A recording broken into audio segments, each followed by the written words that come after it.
Greetings, Word Horde. We're here with an exciting option for you. A version of our podcast without any ads. That's right. No advertising interruptions, just the content you love, ready to go in your favorite podcast apps like Spotify and Apple Podcasts. It's another way to support the show, ensuring that we keep bringing you the word stories and language explorations that you love. Try it at waywardradio.org/ad-free. And it's affordable. For just a small subscription fee, you can enjoy A Way with Words uninterrupted, except by us. Plus, it makes a great gift. Know somebody who loves language as much as you do? Give them the gift of words. Easy to sign up, easy to enjoy. It's the same A Way with Words, just streamlined for your listening pleasure. Go to waywardradio.org/ad-free. Support us, support the show, and enjoy an ad-free listening experience. waywardradio.org/ad-free. Thank you. You're listening to A Way with Words, the show about language and how we use it. I'm Grant Barrett. And I'm Martha Barnett. The funniest Twitter thread I've read in ages was started by Shannon Proudfoot. She's a writer in Ottawa. And she asked the world, what's the most mundane but thunderous epiphany you've ever had? Something so ridiculously dull or elementary that still bowled you over when you figured it out. Oh, boy. And there were a lot of really useful things, like the fact that on a lot of dashboards of cars, it has the little picture of the gas tank, and there's a little arrow Showing you which side the opening is on. See, I knew you would know this already. And did you know that a lot of elevators ding once if they're going up and twice if they're going down? Oh, I love it. I didn't believe it, but I ran out to the elevator in my building, and sure enough, that elevator did that. Now, I'm bringing this up because there are also a lot of things that Languagey things. Involve language. Uh-huh. Yeah, people confess that when they were young and heard about guerrilla warfare, they thought it was actually gorillas fighting big, in the jungle. hairy beasts. Mm-hmm. Yeah. And somebody wrote, my sister was about 22 when she realized that the AM radio stations work afternoon. Oh. She Right. thought AM was about morning time only, right? Yeah, yeah. And somebody else wrote, I thought money laundering was physically washing the money and hanging it out to dry to get the cocaine off of it. I thought that too. I'm not going to tell you what things I What? No, now that. you have to. You brought it up. Oh, how about if I tell you that one later in the show? Because Okay. it's really embarrassing. So misunderstandings about language is something we all go through. It's a safe space, Martha. You'll be Okay. fine. I'll I promise share it I'll only later. laugh a little bit. Okay. And if you have some linguistic misunderstandings that got corrected kind of late in life when you should have known better, boy, do we want to hear about them. Please share 877-929-9673 or email us words@waywardradio.org or tell us on Twitter @WAYWORD. Hello, you have a way with words. Hi, my name is Sarah, and I'm calling from Grove City, Pennsylvania. Hello, Sarah. Hi. What can we do for you? I was hoping you could help me. I am a newlywed. We just celebrated our first-year anniversary. Congratulations. And I grew up in Texas. I live in Pennsylvania. My husband is from Western Pennsylvania. So there's a lot of things that I say that he's never heard before. The other day we were driving in the car, and as newlyweds, I was feeling all lovey-and-dovey, and I reached over to hug him and give him a big squeeze, and I said to him, I just want to make over you. And he was puzzled, and he said, what do you mean? I said, make over you. I want to make over you. And he said, I have no idea what you're talking about. And I said, it means to love on you. He said, well, you can love on me, but don't use that phrase. It's such a strange phrase. Dude, she's going to be sweet with you. Just shush, shush. He said I could love on him, but that was a weird phrase. So he said, maybe that's because you're from Texas. And I said, no, I've heard other people say it. And then he said, it has to be from your family. And I swear I have heard other people use it other than my family. So I tried to Google it, and I really can't find anything about it. Am I the only person that uses this phrase? No. Not at all. Martha has a very nice look on her face. She's nodding in agreement. She's got a look of surprise. I'm shocked that nobody's heard of that. She's put on her word rescue cape. She's going to swing in here and save the day for you. Good. All right? I hope my husband has to eat crow after this, and I have no idea where that phrase comes from, but I do know what it means. Or do his own making of, right? Yeah, you can make up after you make over and make out. Who knew prepositions could be so hot, right? I know.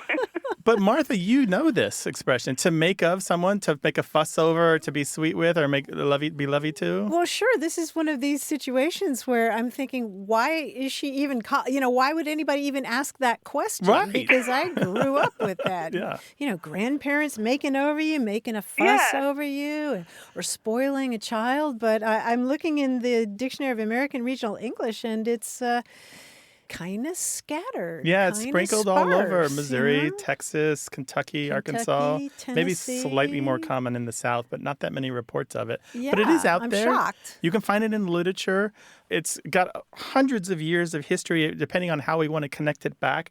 There are a couple of entries in very dense and comprehensive dictionaries that talk about to make of or to make on, and the meaning is to value highly or to treat with great consideration. And I think that there's probably a relationship here between what you're talking about, to make of someone, and this to treat with consideration. I think there's probably a relationship there, although as Martha is saying, the thing is, when you add that preposition, you kind of throw away all the etymological history and you kind of start over, because prepositional compounds like that are difficult. Verb phrases, they just don't, the preposition immediately changes and it can become something else. Anyway, you're not the only one who does it. It's common enough to be recorded in dialect dictionaries and regular dictionaries, and you can find it in the best literature. Yeah. Oh, I'm so glad. And it kind of makes sense as I grew up in Texas, and I was born in Indiana, so I'm a Hoosier growing up in Texas, but both of my mom and my dad's people are from Kentucky and Louisiana. So maybe it is more of a Southern thing than something he would not have heard necessarily in Western Pennsylvania. So just to be clear, there's nothing missing from this phrase. People might think, oh, the word fuss is missing, or to do. It should be make a to-do over or make a fuss over. It's not missing. This is the actual phrase, to make over someone. And it doesn't mean to put makeup on them. And it's not directly related etymologically or historically to make out at all. Oh, good. So it has nothing, it didn't morph into that phrase. No. It's its own thing. It's got its own, it looks like it's got its own history, its own tributary of English that it's lived for a very long time. Oh, that's so cool. I'm so glad. I can't wait for him to hear the show. I'll bet. All right. Thank you so much for your help. Thank you. Guys you, have and a thanks for great calling. day. We really Okay, appreciate it. thanks, Congratulations Sarah. on a year of marriage. Yeah, Thank mazel you. tov. Bye-bye. Yeah, bye-bye. Bye-bye. That's funny, right? Yes, it is. He has some explaining to do. First of all, she's leaning over to be sweet with him, and he's In the like, car. he's like, whoa, that language. What? No. Make a mental note, Right. dude, and handle that later if it needs to be handled at all. Okay. I think we better quit while we're ahead. 877-929-9673. Email words@waywardradio.org and talk to us about what your partner's been up to on Twitter at WAYWORD.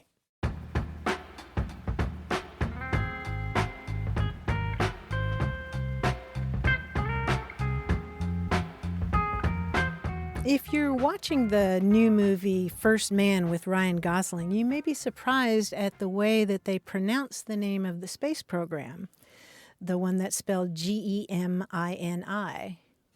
How do you say it? Most people say Gemini. Like if your sun sign is a Gemini, that's what you Right. say. But in the space program, they pronounce it Gemini, which confuses people. They do, yeah. And apparently in 1965, UPI, which was the wire service back then, ran an article that said, regardless of what the dictionary says, the Federal Space Agency's official pronunciation for its new Man in Space program, Gemini, is Jiminy, as in Jiminy Cricket. Yeah, that became their standard. They were aware of the difference They were aware that the other pronunciation was out there, but they settled on Gemini and stuck with it. And it's become kind of a watchword inside the space program. If you say Gemini, then people know that you're at least a little bit of an insider. Right. Somebody described it as sort of a shibboleth if you say it, Gemini. Yeah. But of course, it was named Gemini because it was a 2-person space capsule. That's right. And the Gemini is the twins. Right. Yeah. And as relative of the Spanish word gemelos, meaning nice. twins. Nice connection there. 877-929-9673. Hello, you have a way with words. My name is James Howard. I'm in San Diego. Hi, James. Welcome to the show. What's up? I had called in with a question about a strange verb, sploot, that I've heard used in reference to the position that corgis or other dogs take that looks like Superman lying on the floor. And I wanted to know the origins, derivation of this word sploot. And James, how are you spelling sploot? S-P-L-O-O-T. Okay. And when you say they're in a Superman pose, what do you mean exactly? I mean, with their forelimbs and back legs sort of stretched out forwards and backwards, lying on the floor. Mm-hmm. Often on cold tile or a cool surface. Where did you find sploot? Where did you run across it? I've heard it used, and then I remember a friend of ours who was a corgi owner used it in a sentence, and that this was the specific name or the word for this pose. So they're on their bellies and their legs are back behind them, sort of like frog legs, right? Exactly. Yeah, and actually frog legs is one of the terms that families often use for their pets when they take this pose. Yeah, or frog dog. Frog dog or frogging. There's a whole bunch of terms for it. And around 2010, 2011, sploot kind of came onto the scene and kind of has really showed up in all that cutesy animal language. The origins are murky. James, I don't think I'm going to be able to give you an origin story for it.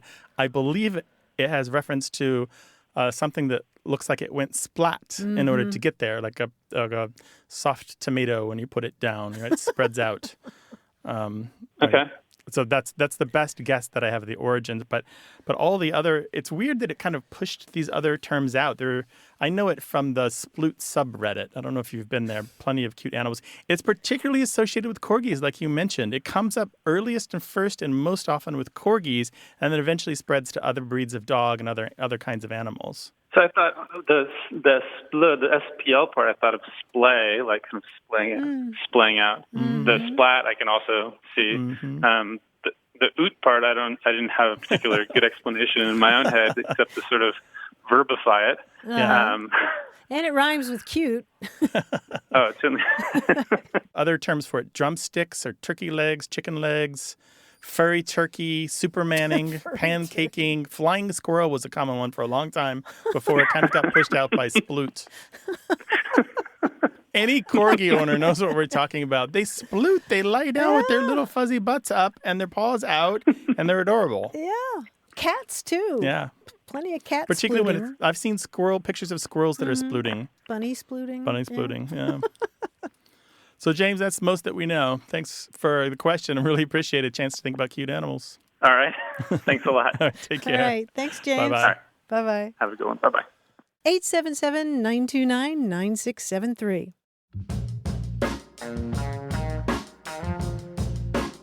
More about what we say and why we say it as A Way with Words continues.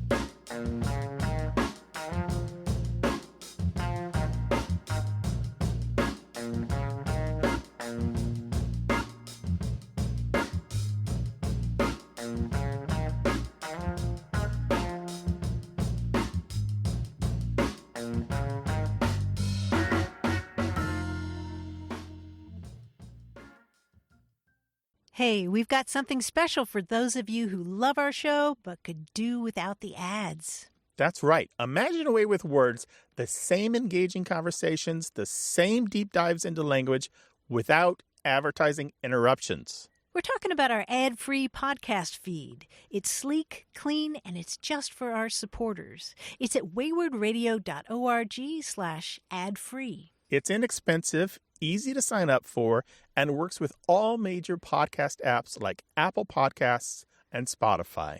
It's an affordable way to support the show and get a seamless listening experience. And if you're feeling generous, why not give a subscription to another Away with Words fan? That's waywardradio.org/ad-free. Sign up today. Your support means the world. waywardradio.org/ad-free. Thank you. You're listening to Away with Words, the show about language and how we use it. I'm Martha Barnett. And I'm Grant Barrett, and here he is, the fabulous quiz guy, John Chinesky. Hi, John. Hey, Grant. Hi, Martha. Hey.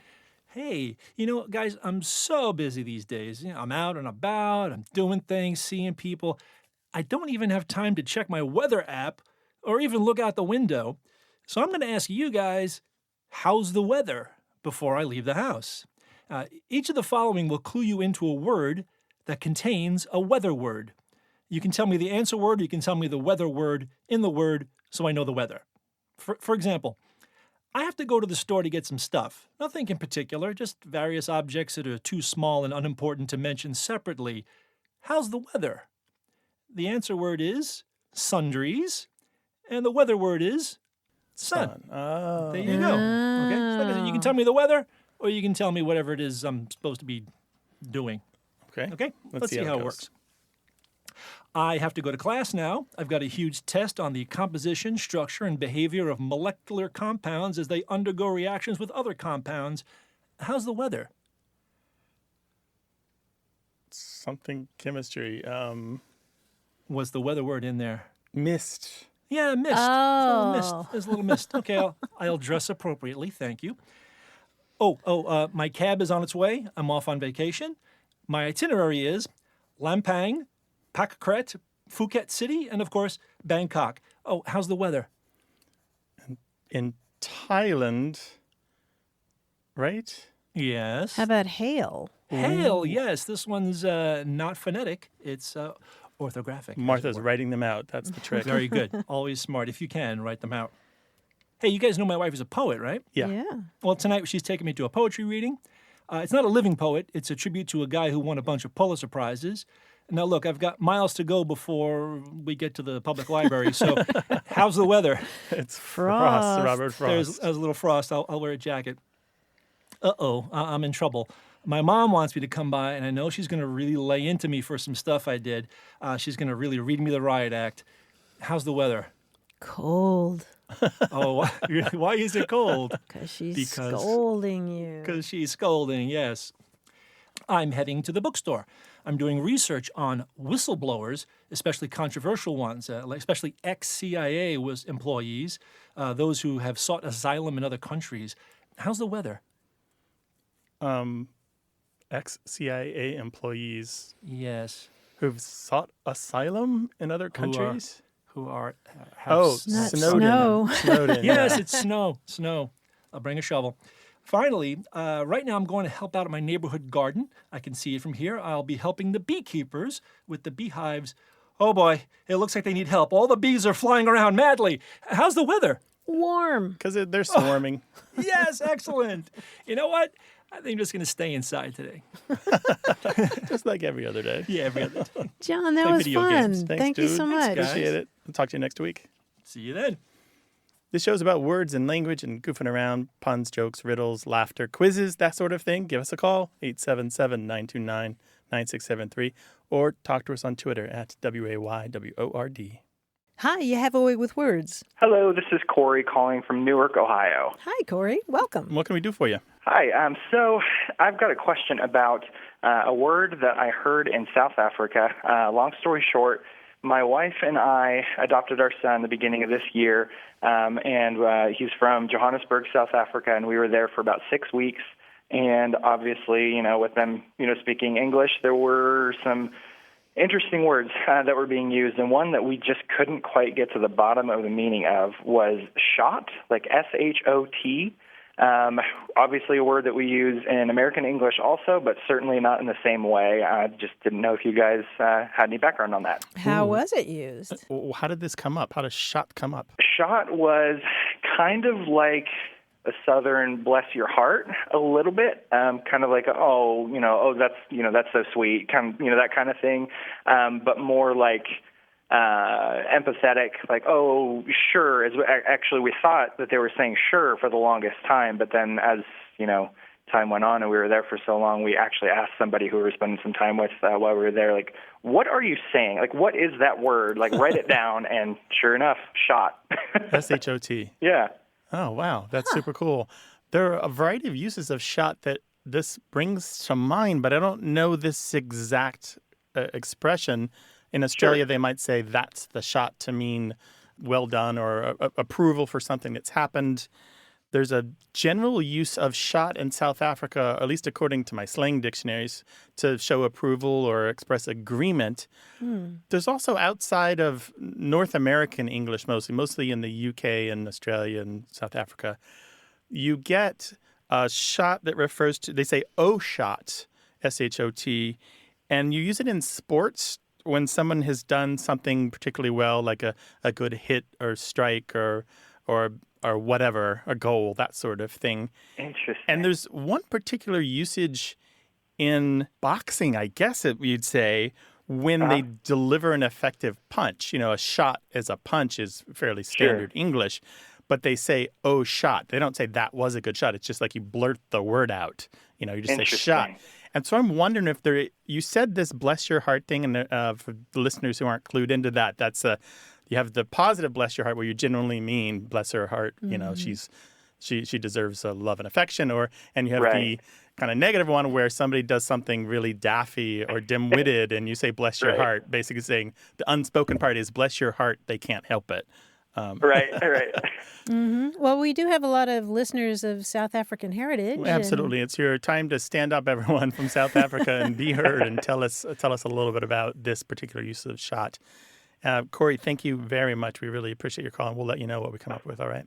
Of course. Thank you so much. Right, take care. Bye. Thanks, Corey. Bye-bye. So South Africans, tell us about that use of the word shot. Is it kind of approval or disapproval? Is it a expression of regret or sympathy? What is happening with that, and where do you think it comes from?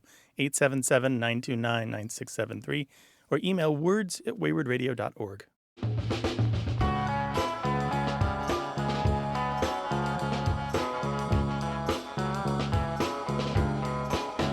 We were talking earlier about that Twitter thread where people were confessing things that they learned a little bit later in life that everybody else knew.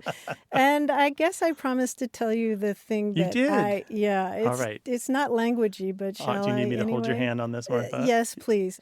I thought beer came from horses. Because why? My non-drinking Southern Baptist mother, whenever we would see beer commercials on TV, she would say, why don't they put it back in the horse?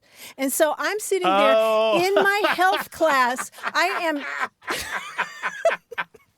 I'm sitting there in my health class. I am 16 years old, and the class is really dull and boring. And I just thought, I will try to help out my teacher because she was trying to engage.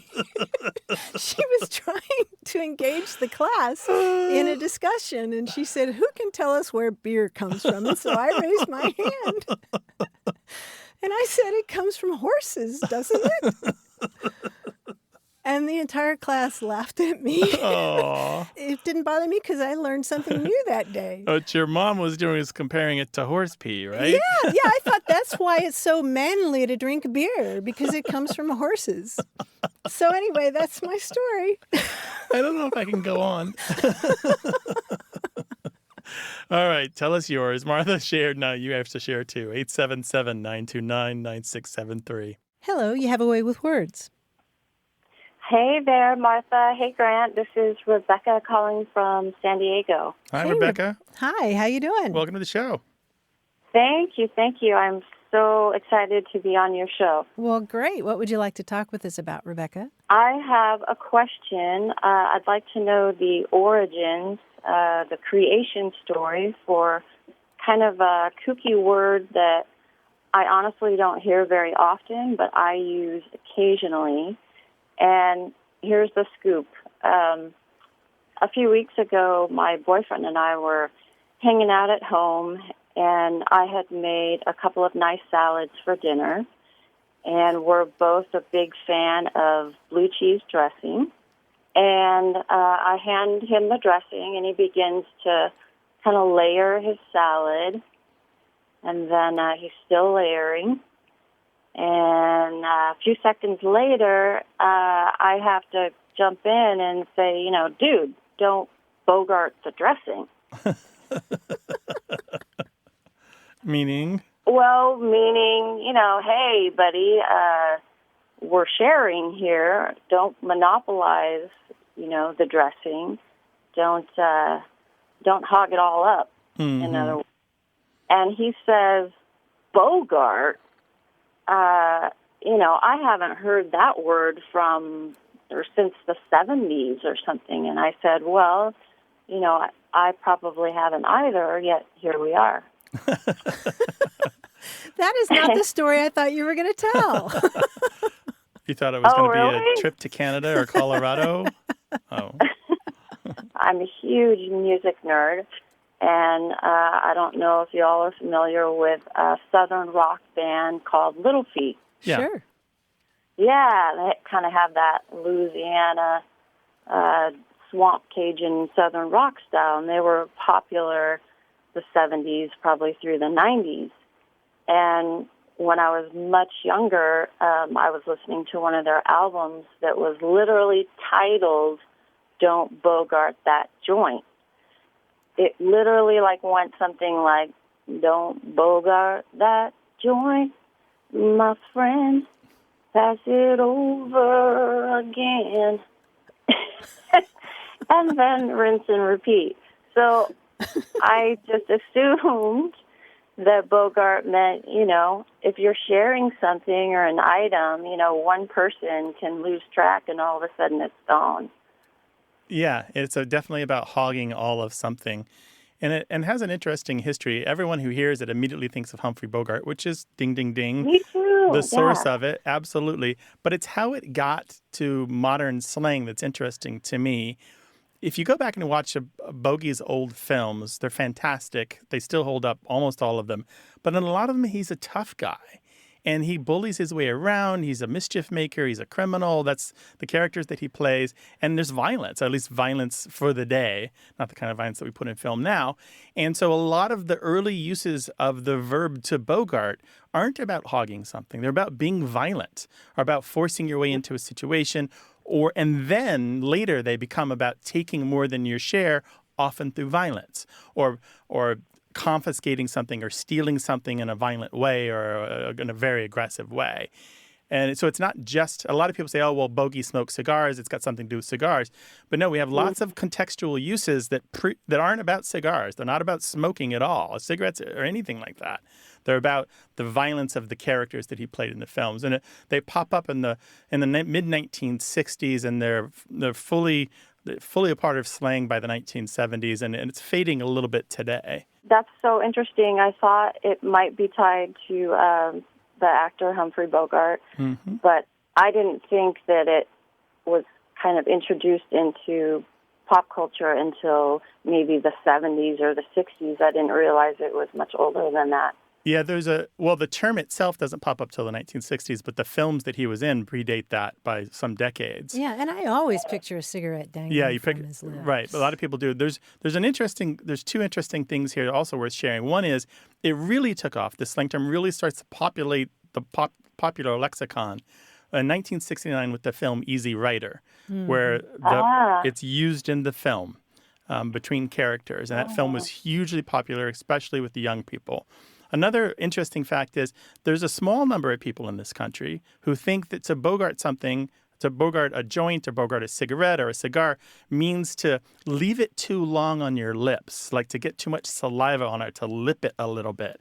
And you can see Bogey in his films, sometimes the cigarette's just dangling, and it's like stuck through the mechanics of the wetness of the saliva and the lip and just not going anywhere. And so we have these three main kind of slangy uses of to bogart. One is about to be violent, to get your way. One is to hog something. And one is to use too much moisture or saliva on a cigarette, cigar, or joint. Or salad dressing on whatever you're Exactly. I've been known to get violent over Bob's Big Boy blue cheese. Cool. That is so interesting. Thank you so much for taking my call and for what y'all do. Thank you for calling, Rebecca. Thanks, we really Rebecca. appreciate it. All right. Bye-bye. Take care. Bye-bye. Call us with your language question, 877-929-9673, or send it to us in email. The address is words@waywardradio.org. Hello, you have a way with words. Hi, this is Masha Harris. I'm calling from Vergennes, Vermont. Hi, Masha. Welcome to the show. What's up? My question concerns the word ilk. I'm 33 years old, so I grew up in the 80s and 90s, and my family always used the word ilk, which means kind or type. So you might say, what ilk of tree is that? Oh, it's a maple. And as I grew older, I found that no one I knew used this word, and eventually, out of frustration, I looked it up, and the internet told me that it's archaic and no longer in use. And so my question is twofold. First, do people really not use the word ilk? And second, if it is archaic, do you have any ideas of where my family might have picked it up? My parents are very well versed in Shakespeare, and I wondered if it was a Shakespearean word. Yeah, that would make a lot of sense to me. I think it's used in several Shakespeare plays. It's definitely of that period. It's Of that ilk. Of that ilk. It's not archaic. It's still used, but it's used in kind of one set of construction now where we say so-and-so and his ilk, meaning the people like him. But the older meaning of it was different. It comes from Scots. And in Scots English, you might say McDougall of that ilk, meaning McDougall of the place called McDougall, kind of like eponymously, So he was not only named McDougall, but the place that he's from is also called McDougall. And so you'll find that again and again in the older text, but through a misunderstanding, it came to mean of the same sort or of the same kind or of the same variety. And that's more or less how it was used for hundreds and hundreds of years until it kind of became kind of set in this one particular expression now where we use ilk, not even just to mean kind or type, but negative kind or type. Increasingly, the use of it is meaning people of bad intentions or bad will or bad behavior. Oh, wow, because we never used it like that. It was just a synonym for kind or type. Yeah, the kind or type is out there. It's just not as common anymore. Certainly it comes up in rarefied prose where somebody who has a lot of erudition and education might throw it in there, and it's part of a larger fabric of using the full array of English. They're not really showing off. They're just like, it's just part of the way that they write. And in that context, it makes sense. But in the everyday use that you're talking about, it's so interesting. I haven't run across somebody just to say, an oak tree of that ilk. Is that how you use it? It would more be a question. What ilk of tree is that? What ilk of radio show is a way with words? Yeah. Oh, my goodness. Really? Now, I haven't heard it that way. Definitely the way that Grant is describing, but really? It's always ilk of, or you might say of what ilk, And was it just your family, or was it your friends? I think just my family. We've got some pretty weird turns of phrase, but we're all word nerds, and this was one that we always used, since childhood. So fascinating. Certainly, you can find it to mean kind or type out there in writing. But like I said, it's usually elevated writing and elevated speech, and not everyday speech. But if you come from a highly educated background and your household is one filled with learning and books and science. Future librarians. I'm not surprised at all to find that a word like this, meaning that most people don't know, would stand out and be important to you. This makes perfect sense to me. Great. Yeah. Well, thank you so much for your help. This is fascinating. Yeah, we're happy to help. Thanks for calling. Really appreciate it. Take care. Bye, Masha. Bye-bye. Well, what's the word that's been bouncing around in your head? Let us know. 877-929-9673 or send us an email. That address is words@waywardradio.org, and you can also find us on Twitter @Wayward.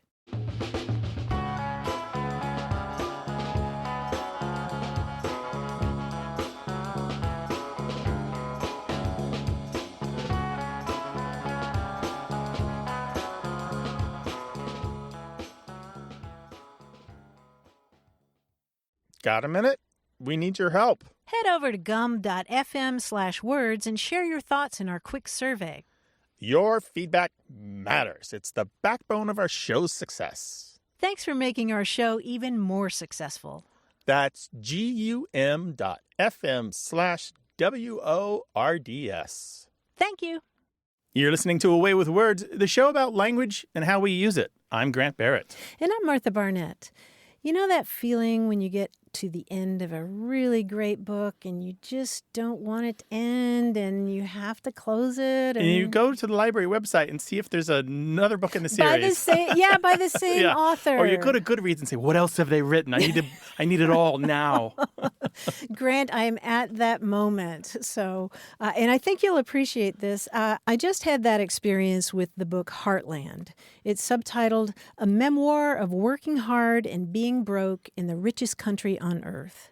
It's by Sarah Smarsh, and she comes from a long line of Kansas wheat farmers on her paternal side and a long line of teen mothers on her maternal side. And the book is a beautifully written meditation on class, identity, and living below the poverty line in the heartland of this country. One of the things that she writes about in the book is her experience of language and learning words. And she talks about the word august. And she had the experience that we've talked about before on the show.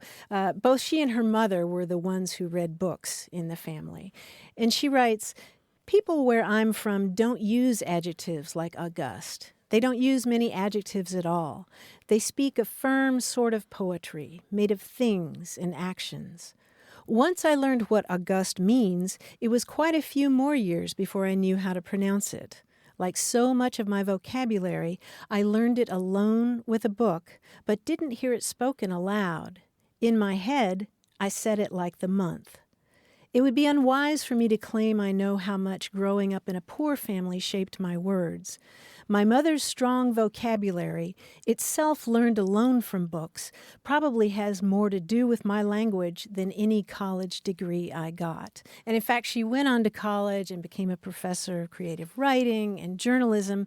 And on her Twitter feed, she gave some writing advice, which I really related to, and I think you will too. She wrote, "Reliable writing advice is to read, read, read. I agree. And yet, I come from a culture not big on books. My mom and I were outliers as readers. What I did even more was listen, listen, listen." And I thought that was such a great bit of advice. Mm-hmm. I agree, yeah. And that book again was? That book again is Heartland by Sarah Smarsh. Hello, you have a way with words. Hi, this is Sharon calling from Kaukauna, Wisconsin. Welcome to the show, Sharon. Yeah, well, the story is that when my sister and I were a lot younger, she's just a year younger than I am, and when we were like 4 and 5 years old, my father tended to talk to us, and when he would say things, he would say them fast so that some of the things that he said sounded like it was one word. Like if we asked why we should do something, he'd say, just do it for the heck of it. So for the longest time, we thought heck of it was a word. We didn't know what it meant. It just meant we were supposed to do it regardless. And if we were squirmy and he wanted us to stand still or hold still, he'd say, just hold still a minute now. You're like a fart in a mitten. And for our whole lives, we thought fart in a mitten was some word from some other language, maybe German or whatever, but we did not know what it meant until we were way older, like maybe in high school, and we were talking about it, and my father had passed away by then, and we were talking about it, and we just looked at each other like it was fart in a mitten. And he would say, I would like, oh, it works for that, though. If we were really squirmy, if it was a fart in a mitten, it would just disperse everywhere. It would never be just in one spot. And so that I just wondered if anybody's ever heard it or if it's something he made up. Oh, he didn't make it up. It's been around for a while. Yeah, at least 50 years, probably more than that. That's as far. I know it's from the 1960s at least, but I have no doubt that it's older. Yeah. Similes using fart as a comparison are abundant in English. Yeah, you got in a blender, in a colander, in a hot skillet. In a jacuzzi, in a spaceship, a submarine, a phone box, an elevator. Oh, that's funny. Well, this would have been like probably 1960 or 59 that he would have said it to us, along with the other things. But that one had an actual it was different than heck of it or fun of it. Yeah. That had an actual, it was an actual saying. So we weren't sure if he was clever enough to come up with that thought by himself, or if it was something that he heard at the time. He must have heard it from other folks, because it's been around for a while. It's been floating around, but that doesn't take anything away from the experience that you had. No, I love it. And he was quite a bit like that. And he spent a lot of time in the Fin and Feather Tavern in Winneconne at the time, or Tig's Tavern in Winneconne at the time. So I think he probably heard that from some of the cohorts that he sat by on the bar stool too. And so we knew what he meant, though. It meant for us to stop squirming around. So I really liked the saying, and I appreciate it now even more. And I do love your program. I want you to know I've wanted to call in 100 different times for a lot of different reasons. And my license plate is ILVWRDS. Oh, how nice is that? I always feel a little bit guilty because I think you guys should have some license plate like that rather than me. I totally love your program. Oh, Sharon, you have to call us again. Yeah, you're a delight. I really appreciate you sharing this story about your father. This is wonderful. Thank you, and thank you for letting me share it. All right, take care now. Yeah, you have a great day. All righty, bye-bye. Bye-bye. Bye-bye. 877-929-9673, or send those emails to words@waywardradio.org.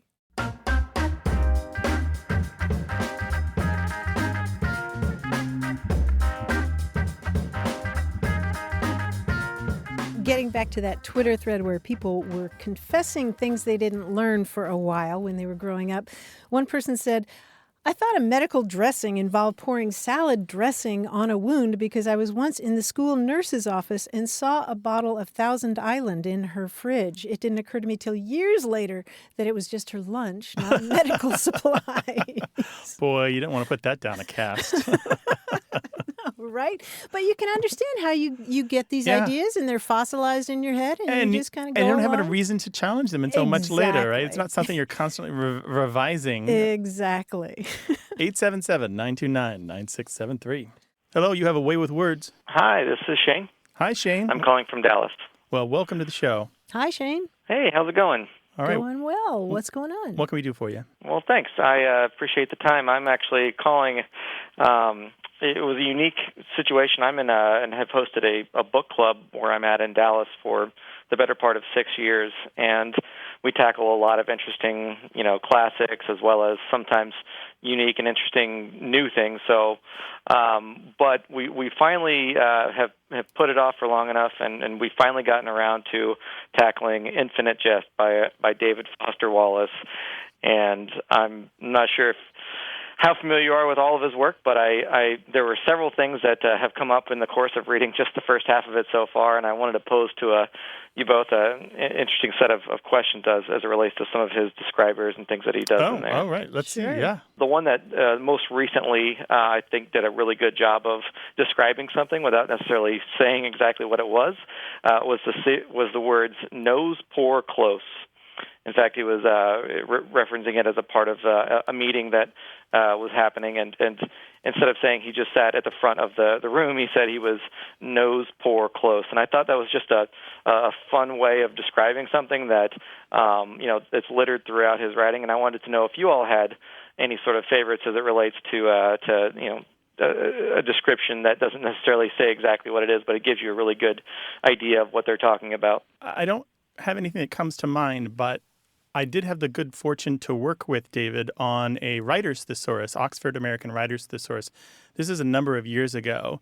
And in the first edition, I know for sure in the Oxford American Writer's Thesaurus, you can find usage notes that he wrote in his particular fashion.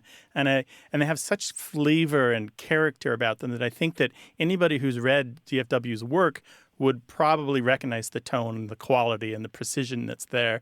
It's one of those secrets that people are surprised to hear about. If you go onto a Macintosh computer and you open up the thesaurus or the dictionary and there's a usage note, there may be initials at the end of it. You may find his initials, and that's something that he wrote. And you might have it on your computer giving you advice on how to be a better writer, which I think is a perfect, great use of his talent and skill to be there kind of subtly and silently waiting until called upon. And then there he is at the moment of rescue. Excellent. Yeah, that's good to know. In fact, I didn't know that you had worked with him, and I'm curious. Do you all get questions about his writing and or his descriptions or his verbiage often? A lot of listeners and writers we know really love his work. I love the idea of somebody being within nose pore range. If you're that close to somebody, then you're seeing the pores right in their nose. Mm-hmm. Have you gotten to the part where he talks about the howling Fantods? Oh, I don't know if I've gotten there yet. That sounds interesting as well, though. Yeah, Fantods is a word that's been around for a long time that sort of means, upset or, that gives me the Fantods. It makes me jittery or upset. And he's used the term the howling Fantods. And even if you don't know what that term means, you can kind of get the idea. In that book, I think he's got a line about roaches give him the howling Fantods. And you just know from the context that it's like what the it is. heebie-jeebies, right? Yeah. Yeah, there's a couple of other ones I thought were somewhat interesting, at least as it relates to visually. He called something toad belly white, which I thought was it gave me a very clear sense of what the color he was looking for, as well as the part where he's talked about a Cerberus horned dilemma as it relates to sort of a triple bind, and I really hadn't even thought about it like that. Where you're familiar with a Cerberus, but I had not thought about it in terms of any other context of it, just it being what it is, right? But he was able to sort of relate it to something that was, like a executive issue, like we've got three big problems, and yet he found a way to pull something from history that I thought was pretty cool as a describer. Cerberus, the three-headed dog, right? Or monster, right? Yeah, exactly. Yeah, the Hound of Hades, I think they referenced as. So, yeah, and there's something about that just catches your eye and your ear, right? I mean, he could have said it was as white as a toad's belly, but instead he said toad belly white. That sort of compression is poetry itself, right? Mm-hmm. Yeah, totally agree. But as it relates to you, Martha, had you had, since it sounds like you read it, were there any phrases like that you felt besides the howling Fantods that really stood out to you and gave you something maybe that you've used since then and in your regular day-to-day speech? Well, I did like his use of the term greebles. Have you gotten to that part yet? If I have, I probably missed that one. But greebles, is that what you said? Yeah, he talks about rubbing around a light switch with a Kleenex, like a dirty area, rubbing with a wet Kleenex until it disintegrates into greebles. And again, you don't know necessarily what the word is, but you can kind of figure it out. Greebles. So this is the wet particles of the great. tissue that's as it's disintegrated? Yeah. Isn't that great? Yeah, that's fantastic. Shane, I know that we'll have a bunch of listeners to respond to this. I'm glad to hear Infinite Jest in particular being discussed and read as a literary work. Now it's, about 20 years old. Because for a while there, it was just kind of the joke book that people had and didn't read. Yeah. And I think it deserves more attention than that. Props to you all for fantastic. pushing through that. And thanks for sharing your thoughts about this. We really appreciate it. Yeah, maybe check back in with us after you finish. Oh, yeah, absolutely. Well, probably be March of next year. Right, okay, sounds good. Bye-bye. All right, thank you all. All righty, bye-bye. Bye. So we'd love to hear your favorite quotes or extracts or passages from books that you're reading in your book club or something that you hold dear. 877-929-9673. Email words@waywardradio.org or tell us on Twitter @WAYWORD.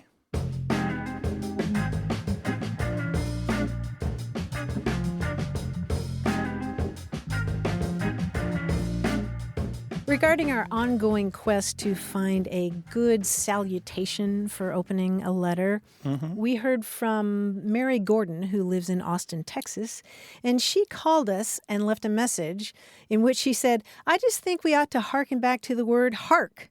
So whether you're writing the IRS or the DPS or whatever S you're writing, you could just start your letter with hark." I actually think that's a great suggestion. Just hark. 877-929-9673. Email words@waywardradio.org. Hello, you have a way with words. Hi, this is Maribel Scott from Montgomery, Alabama. Hi, Maribel. Welcome to the show. Hey, Maribel. Thanks. What's up? Well, I was talking to somebody about a crossword puzzle clue recently. I thought it disparaged my great state of Alabama.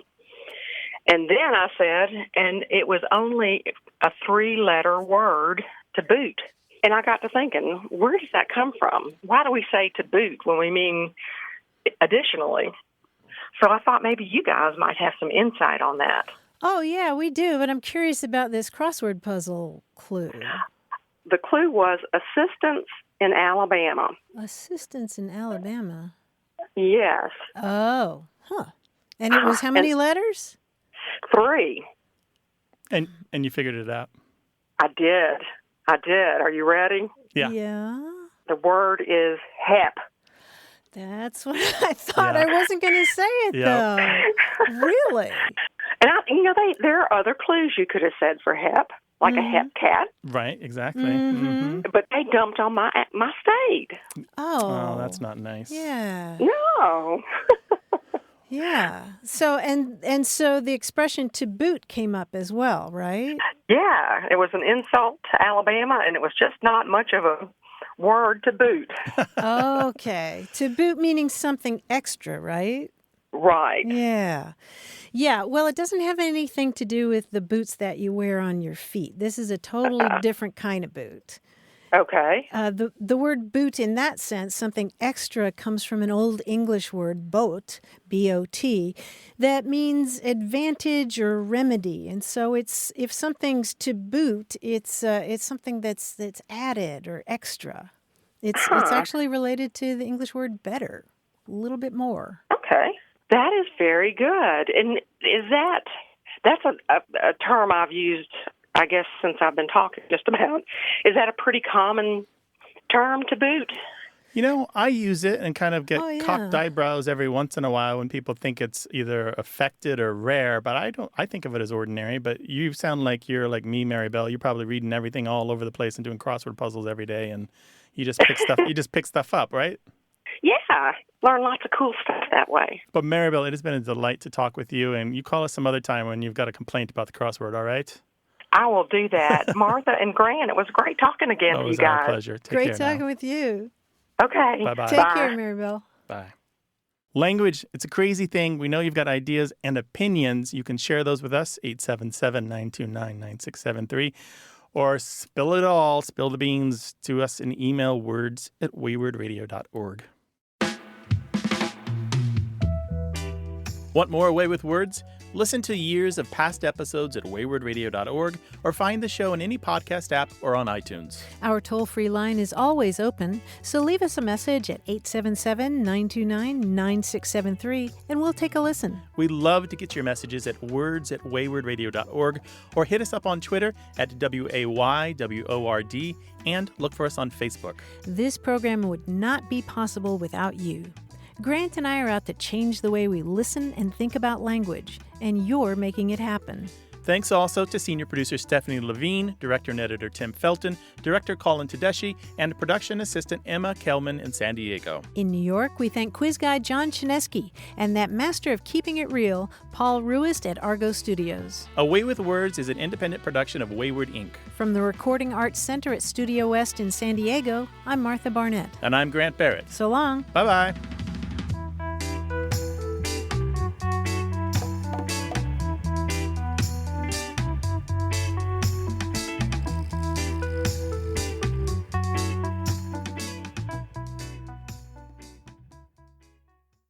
Hey, listeners, we have a favor to ask.